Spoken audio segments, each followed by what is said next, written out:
एक नहीं अनेक मामले आए। हालांकि ये डिसीजन में जब मैं बैठा तो विरोधी भी आया था और ये कह कर के मतलब उत्तेजना होकर चला गया कि नहीं हमें चिट्ठी नहीं मिली है, मैं नहीं मिला। तो हम लोगों ने कहा भी कि आप लिख के दे दीजिए कि मैं अगले बैठक में शामिल होगा। नहीं हमें आएगा चिट्ठी तब आऊँगा।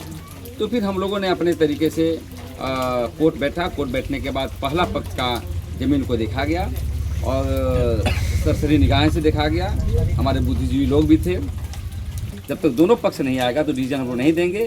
तो हम यही कहना चाहते हैं, संदेश भी देना चाहते हैं, जो हमारी बात आवाज़ जा रही होगी, खासकर बुंडू तमाड़ क्षेत्र में सिली सोनाहातू से लेकर के अनगड़ा के कुछ पक्ष को लेकर के कि आप जागिए, जागो आदिवासी जागो, आइए और अपने अधिकार को जानिए। क्योंकि पहले नियम संगत नहीं थे, अधिनियम में नहीं आया था, अब तो अधिनियम में लागू होकर के जो जमीन में आ गया है। तो मैं यही कहना चाहता हूँ यहाँ के जितने भी लोग हैं कि आप बैठक करिए और हम लोग जनता के बीच जा करके समस्या का समाधान करेंगे। और मेरा नाम महिपाल सिंह मुंडा है और सबसे पहले हम धन्यवाद करना चाहेंगे कि हमारे बीच हमारे ग्राम में आज प्रेम शाही मुंडा जी आए और उनके सभी टीम भी आए। आप सभी लोग को बहुत बहुत धन्यवाद। वाकई में हम सभी लोगों को ग्राम सभा की शक्ति समझना पड़ेगा, तभी हम अपने गांव को, अपने समाज को विकास कर सकते हैं। उसके बिना हम लोग कुछ नहीं कर सकते हैं, क्योंकि आज हम पे शासन किया जा रहा है गलत तरीके से। हमें जानकारी न होने के कारण आज हम बहुत सारे गलत चीज़ों को भी अपने गाँव में मान रहे हैं और बाहरी शक्ति हमें उसको कर रही है। तो हमें पूरे गांव के विकास के लिए, ना ही सिर्फ आदिवासी समाज के लिए, पूरे गांव के विकास के लिए हम सभी लोगों को ग्राम सभा को समझना पड़ेगा, ग्राम सभा की शक्ति को समझना पड़ेगा, क्योंकि ग्राम सभा ही हमें बचा सकता है, वरना शासन प्रशासन तो लूटने में लगा हुआ है। तो आप सभी को पता होना चाहिए कि ग्राम सभा ही सबसे बड़ी शक्ति है और इसको समझना पड़ेगा। दूसरी बात है कि हमारा आज का जो मीटिंग हुआ, इसमें बहुत अच्छा पहल हुआ। आदिवासी समाज के लेकर भी कुछ बातचीत हुआ, क्योंकि वाकई में आज हमारा आदिवासी समाज जो है भटक गया है। अंधरूढ़ी अलग तरीके से गलत धर्मों का पालन कर रहे हैं, जिससे हमारा समाज आने वाले भविष्य में खतरे में जा सकती है। तो हमें अपना रूढ़ी प्रथा में आना पड़ेगा, अपने समाज को बताने के लिए हम सभी आदिवासी को भी जागरूक होना बहुत जरूरी है, वरना हमें लूट लिया जाएगा। तो हम यही कहना चाहेंगे, आप बहुत अच्छा पहल है हमारा गाँव में। हम सभी लोग ग्राम सभा को मजबूत करेंगे और इसकी शक्ति के द्वारा हम लोग गाँव में जो भी समस्या होता है इसका समाधान ग्राम में ही करने की कोशिश करेंगे। धन्यवाद। आप प्रथम पक्ष हुए? हाँ, हम प्रथम पक्ष। आप ही आवेदन दिए थे ग्राम प्रधान को? हाँ, हम ही दिए थे। क्या आवेदन दिए थे? वो जमीन आपसी के लिए दिए थे। तो कितना खाता संख्या जमीन है आपका? खाता संख्या मेरा 95, प्लॉट नंबर 26, रुकवा 1 एकड़ 70 डिसमिल पे। तो क्या आज बैठे थे ग्राम सभा में, क्या निर्णय हुआ? ग्राम सभा बैठे थे, लेकिन विपक्षी पार्टी नहीं आया, इस चलते वो तो दिखे आए थे, बोल रहा था आवेदन आए थे, लेकिन वो सहमत नहीं हुए मीटिंग में बैठने के लिए। वो कह रहे थे कि हमको आवेदन नहीं दिया गया, नोटिस नहीं मिला ग्राम सभा तरफ। आवेदन तो दिए थे, लेकिन क्या बोलेंगे, रिसीविंग नहीं दिया था। रिसीविंग नहीं दिए थे, इसी थोड़ा गलती हो गया। तो अगली बार आवेदन नोटिस मैंने ग्राम सभा की तरफ से दिया जाएगा, पता रिसीविंग भी ली जाएगी ना। अगला बार फिर दिया जाएगा। क्या बोल रहा है, देखना होगा। तो अगला बैठक तय किया आप लोग? हाँ, अगला बैठक तय किए, लेकिन तिथि तय नहीं किए हैं। हाँ, मैं गोरखनाथ सिंह मुंडा, ग्राम पोस्ट चिरुडी, थाना तमाड़, जिला रांची। हमारा नाम पुष्तम सिंह मुंडा है। आज आप लोग बैठक किए थे, क्या निर्णय हुआ? बैठक में हुआ, एक पक्ष नहीं आया, इसलिए मैंने अगले बैठक में उसको अब निर्णय लिया जाएगा। उनका कहना था कि वो तो आए हुए थे, उनका कहना था कि उन्हें कोई नोटिस नहीं मिला, सूचना नहीं मिला था। तो क्या इस बार आप लोग लिखित सूचना देंगे? हाँ जी हाँ, जरूर देंगे। क्या नाम था दादा? बांकेलाल सिंह मुंडा। आप ही प्रधान है? हाँ। कौन से गांव के? चिरुडी गांव के। तो आज आप लोग बैठक रखे थे, क्या समस्या था? समस्या तो पूरा नहीं हुआ।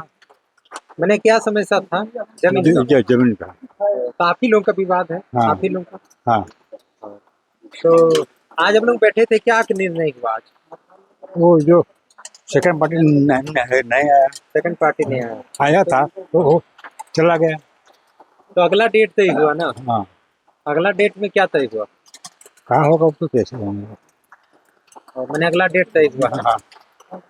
बैठक में निर्णय क्या कुछ हुआ और क्या बता रहे थे? यही मैं कह रहा था कि ये तमाड़ विधानसभा अंतर्गत है, तमाड़ अंचल और चिरूडी मौजा और मरधान पंचायत। तो मैं यही कहना चाहता हूँ कि मैंने पाया कि ग्रामीणों में उत्साह तो है, लेकिन बहुत सारे चीज़ों को ग्राम सभा की शक्ति क्या है ये मालूम नहीं है। जबकि ये हाई कोर्ट के द्वारा निर्देश दिया सरकार को, हेमंत सोरेन को, और हेमंत सोरेन को बाध्य किया गया, तब हेमंत सोरेन ने पेशा कानून लागू किया, 2/1/2026 को लागू हुआ है। और हम देख रहे हैं यहाँ पर जो भी विधानसभा के सदस्य हैं, विकास मुंडा, उसको कोई सरोकार नहीं है कि गांव में कैसा चल रहा है, गांव में कैसा ग्राम सभा की बैठकें हो रही है कि नहीं। हमें लगता है कि इसके लिए सामाजिक कार्यकर्ताओं को आगे आना होगा, चाहे कोई भी संगठन के हो। सामाजिक कार्यकर्ता यदि नहीं आएंगे तो हमें लगता है कि आदिवासी समाज ज्ञान के अभाव में जमीन छीनी जाएगी। आज एक नहीं अनेक मामले आए। हालांकि ये डिसीजन में जब मैं बैठा तो विरोधी भी आया था, और ये कह कर के मतलब उत्तेजना होकर चला गया कि नहीं हमें चिट्ठी नहीं मिली है, मैं नहीं मिला। तो हम लोगों ने कहा भी कि आप लिख के दे दीजिए कि मैं अगले बैठक में शामिल होगा। नहीं, हमें आएगा चिट्ठी तब आऊँगा। तो फिर हम लोगों ने अपने तरीके से कोर्ट बैठा। कोर्ट बैठने के बाद पहला पक्ष का ज़मीन को देखा गया और सरसरी निगाहें से देखा गया। हमारे बुद्धिजीवी लोग भी थे, क्योंकि बंदोबस्त ज़मीन गरमजरुआ खास गवर्नमेंट के होने के बावजूद भी वो खुटकटी क्षेत्र में आता है, और खुटकटी क्षेत्र को वायलेशन करके आप बंदोबस्त नहीं कर सकते हैं।